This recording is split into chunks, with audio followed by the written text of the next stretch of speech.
Welcome back to Heiner Builds Your Ride. We've got two RedSands campers, Hiluxes here at the moment. RedSands campers are a company here in Perth. They're actually not just here in Perth, they're all around Australia. They got their different branches. And they hire these out to people that actually want to do some off-road driving but do not have their own cars. A lot of German tourists, but also locals from time to time. And they kit these out so you can really go places, and they've asked us now for upgraded system layout. They really like the Egon idea because they also want to keep their fleet absolutely uniform, much like our mining customers. So I'll show you in the back what we've done to this.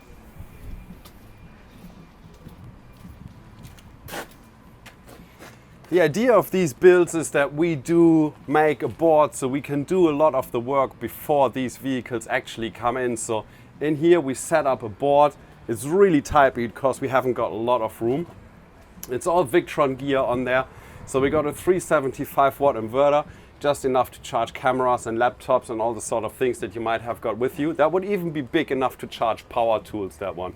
Then we got USB outlets there. We've got accessory outlets. We got a power board so you can actually plug in 4 240 volt appliances. We got a DC-DC charger from Victron as well, a 30 amp. We also got a 30 amp 240 volt charger, so just in case you're on a powered side. There's a plug on the side where you can just plug into the grid and everything will stay charged.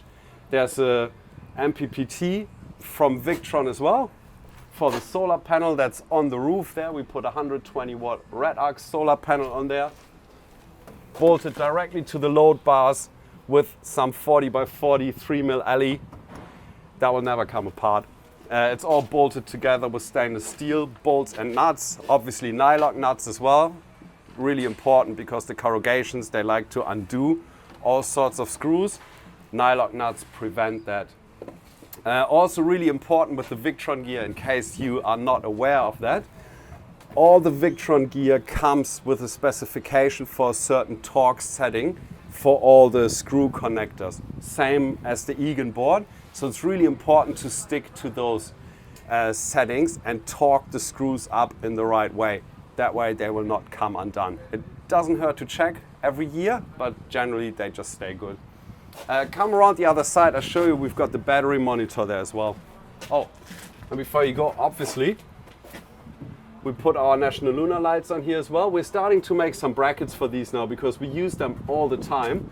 So what we do is we've got some brackets that we always make up these days, and we send them to the guys from Linex, and we put our National Lunar light on here, the one that goes wide, and at the same time you hold it for a little bit longer and it turns to orange. Really important with the National Lunar lights, it's not like your touch phone. You actually have to cover the whole switch area to turn the light on and off, otherwise nothing happens.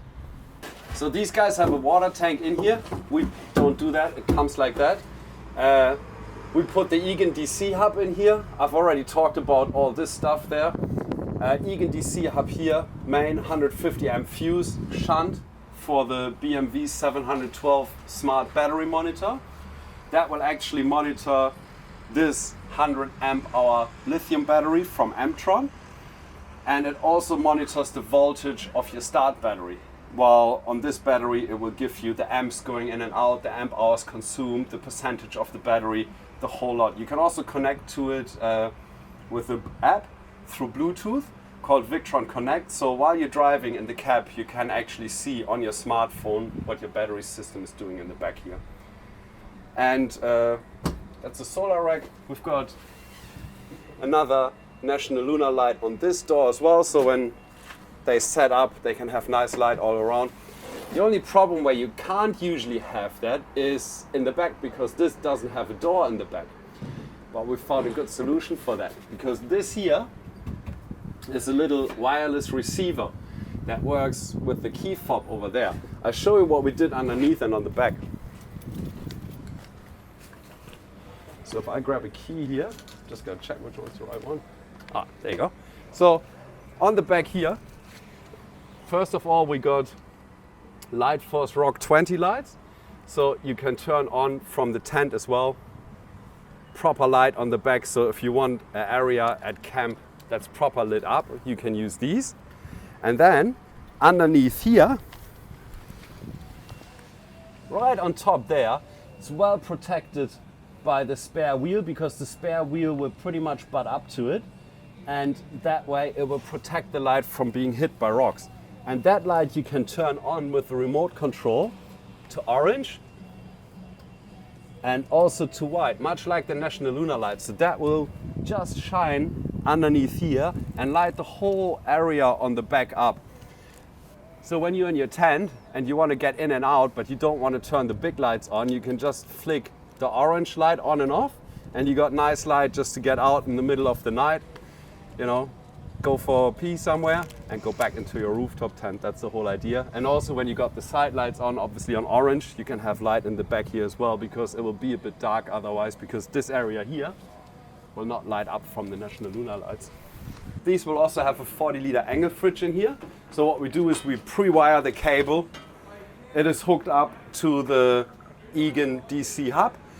We do not put a plug in generally, because it's quite easy to hardwire it to the DC hub, and the fewer plugs you've got in a line, the less things to go wrong. So if you ever have to exchange this cable, you can just open the cable channel up, unscrew it from the DC hub, take it out, put a new one in, and that way the only plug you got is on the back of the fridge. So as soon as the RedSands guys install the fridge, they just plug it in, they put a cable tie here to hold the cable up, and it's mission accomplished. And you can still quite easily exchange the fridge and the cable should you need to, but you don't have to have a plug somewhere where things can go wrong.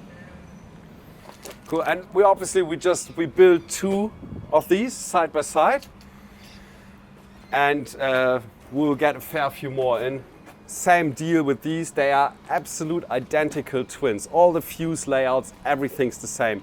The only installation that isn't in the back here is just one fuse under the bonnet, our standard MIDI fuse. You know what that looks like. There isn't a lot to them, but it's quite a handy basic camping setup. We are planning to do these boards more often and also sell them in the future.